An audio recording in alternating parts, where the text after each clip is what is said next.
All right, well, last night, there was not a lot of kiki and cackling. There was, however, a Democratic debate for the 2020 presidential election. It featured 10 candidates on one stage for 2 hours. And tonight, the debates continue with another 10 candidates. Watch this clip from NBC News to see how it went down.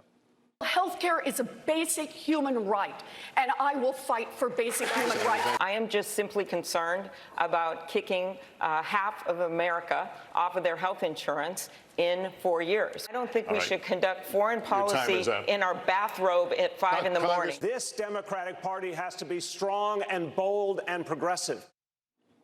I think the most lingering question for me as I watched the debate and watched the exchanges and watched all the ideas go around was, who the hell are these people? Like, I knew like 3 of them. Like the cast of The Office. Yeah. On my television, I'm like, who's Kevin? I mean, But you know what? Your friend Cory Booker took up the most time. He spoke the most out of all the candidates. I looked at that. He was definitely answering every question. Yeah. But I have something to say. Right. Exactly. And Bill de Blasio was like second to last as far as speaking time and everything. Right. And I think that that's pretty much on par. We don't really want to hear much of what Bill de Blasio says as New Yorkers, and he's our mayor, and we. Still have to pay more for the train every Right, day.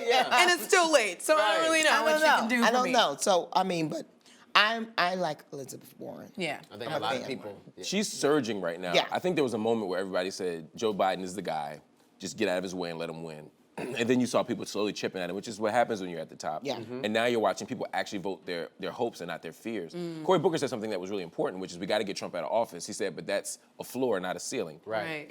He's right. Yeah, exactly. It doesn't mean he's the ceiling, but it means that somebody's the ceiling. Could be him, could be somebody else. Yeah. And Joe Biden wanted you to believe that. Joe Biden doesn't even want to be in these debates. Joe Biden is like, look, I'm only going at Trump. I'm gonna pretend nobody else exists. Right. But as Warren surges and you begin to see other people surge, he's going to have to pay attention to everybody. For sure.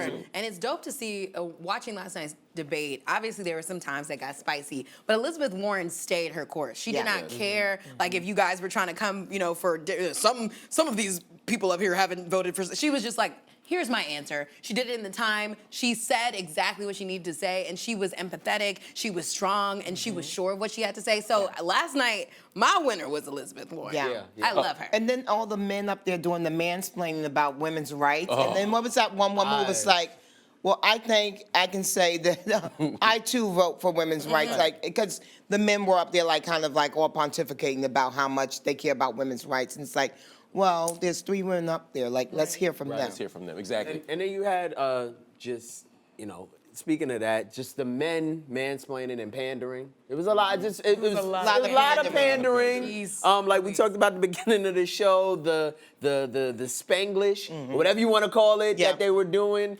Not necessary. They did it on Telemundo. You didn't even have to do that. Now they couldn't even do it. Right. Now they had to stop their job because Spanish Arnold Schwarzenegger wanted to speak. Cory Booker. I'm just saying. But you did sound like Arnold Schwarzenegger a little bit. Yeah, loud. Biblioteca. Like, come on, you don't need to, like, what? What are we doing? But Jameer, I want all of these candidates to do a little pandering to us, as in the Black Americans. I've been saying it on my show that I want everyone to say what they're going to do as far as the Black agenda. Yeah. We have an agenda.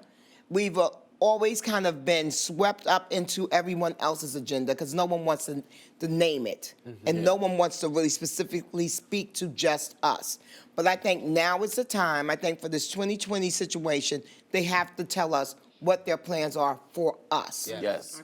I think that's so important. And I think for so long, we've been the group that gets taken for granted. Yes. Black people gonna vote Democrat anyway, so we don't need to move toward them, and that's what happens. We're called a captured electorate, We can't go anywhere, so we're just gonna vote. I think what they're losing sight of is 2 things. One, enthusiasm.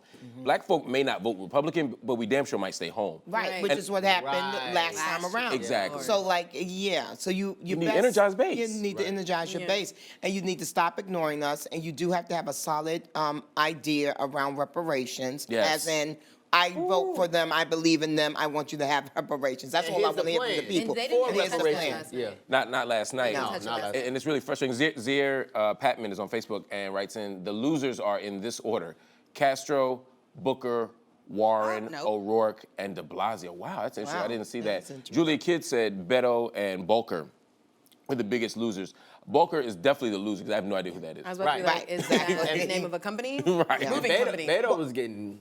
He was But getting. you He was getting jabbed, especially Yeah. against Castro. Yes. And I think also too, because Beto came out so strong, you know, it was that Vanity Fair piece, but you know, he was on the cover and he was looking like the Marlboro Man, and you know, it was like a road trip, Right. and it was such an American. And then they started digging up in the homeboy's past and everything, and found out about the DUIs, and he's acting like he's a hard-scrabble entrepreneur, and his parents actually set him up with the situation. Right. You know what I Exactly. mean? It was like with Kylie and saying she's self-made. Yeah. He was Right. trying to profess himself to be a self-made entrepreneur, and it's Kylie like, Jenner of the yeah. Democratic Party. Exactly. It kinda is. Whoa. I'm so frustrated. Look, I have no issue with Beto or Mayor Pete.